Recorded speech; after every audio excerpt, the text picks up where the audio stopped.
ഓം അമൃതേശ്വര്यै നമ.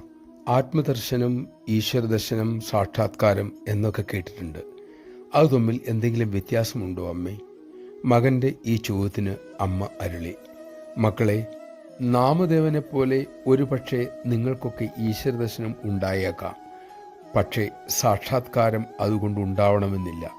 നാമദേവന് കൃഷ്ണദർശനം സദാ ഉണ്ടായിട്ടുണ്ട്. പക്ഷേ സാക്ഷാത്കാരം അപ്പോഴൊന്നും ഉണ്ടായില്ല. ഗുരുവിനെ കിട്ടിയതിന് ശേഷമാണ് നാമദേവന് സാക്ഷാത്കാരം ലഭിച്ചത്.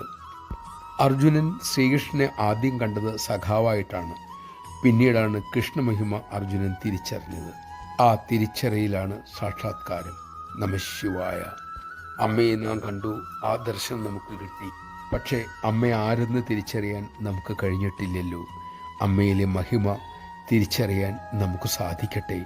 അതാണ് അമ്മയുമായുള്ള സാക്ഷാത്കാരം. അതിനായി നമുക്ക് അമ്മയുടെ കൃപ പ്രതീക്ഷിക്കാം.